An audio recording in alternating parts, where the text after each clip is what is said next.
চেঙাৰ খোলাবান্ধাত জনজাগৰণ ক্ৰীড়া সন্থাৰ উদ্যোগত ক্ৰিকেট খেলৰ আয়োজন। আজি বৰপেটা জিলাৰ চেঙা সমষ্টিৰ অন্তৰ্গত খোলাবান্ধাত জনজাগৰণ ক্ৰীড়া সন্থাৰ উদ্যোগত ক্ৰিকেট খেলৰ শুভাৰম্ভ কৰা হয়। উক্ত ক্ৰিকেট খেলৰ শুভাৰম্ভ কৰে মুখ্য অতিথি ভাটনাপাইটৰ যুৱ অধিবক্তা ৰফিকুল হক চৌধুৰীয়ে।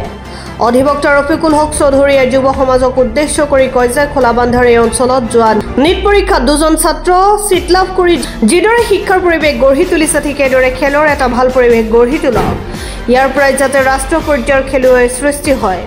সাংবাদিকৰ এক প্ৰশ্ন উত্তৰত তেওঁ আৰু কয় যে আগন্তুক দিনত কংগ্ৰেছ দলৰ হাইকমাণ্ড বিচাৰিলে চেঙা সমষ্টিৰ পৰা 2026 বিধানসভা নিৰ্বাচনত প্ৰতিদ্বন্দ্বিতা আগবঢ়াব।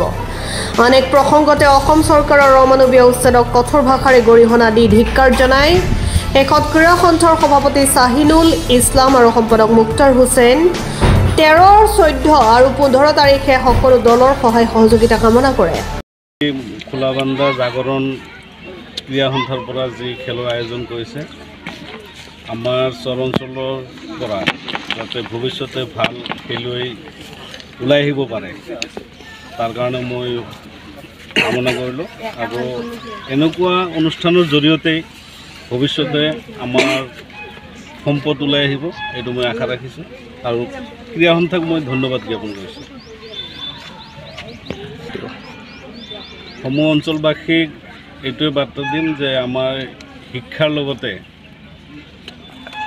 ক্ৰীড়াৰ জগতখনতো যাতে আমি পিছ পৰি থাকিব লগা নহয়।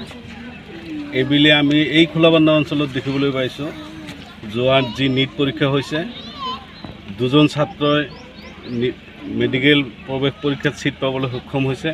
তদ্ৰূপ যাতে এই খোলাবান্ধাৰ পৰা ভৱিষ্যতে ৰাজ্যিক বা আন্তঃৰাষ্ট্ৰীয় খেলুৱৈ সৃষ্টি হ'ব পাৰে তাৰ কাৰণে আমাৰ এই সমূহ অঞ্চলৰ যুৱক বন্ধুসকলক বা অভিভাৱকসকলক অনুৰোধ জনাইছোঁ আপোনালোকে যেনেকৈ শিক্ষাৰ পৰিৱেশ গঢ়ি তুলিছে ঠিক তেনেদৰে এটা খেলৰ পৰিৱেশ গঢ়ি তোলক এই আহ্বান জনাইছোঁ আৰু খেলখন যাতে সুচাৰুৰূপে কোনো ধৰণৰ গণ্ডগোল নোহোৱাকৈ পৰিচালনা হয় তাৰ কাৰণে যাতে সকলোৱে লক্ষ্য ৰাখে। দলে নিৰ্ণয় কৰিব। এতিয়া মই ৰাইজৰ লগত দেখা সাক্ষাৎ কৰি আছোঁ, যুৱ বন্ধুসকলৰ লগত সমষ্টিটোৰ চুকে কোণে গৈ আছোঁ, মত বিনিময় কৰি আছোঁ। যদি ৰাইজে বিচাৰে বা দলে যদি সময়ত বিবেচনা কৰে নিশ্চয় প্ৰতিদ্বন্দ্বিতা আগবঢ়াম। নগৰবেৰাৰ পৰা জিয়াউল হকৰ ৰিপৰ্ট এনি লাইভ।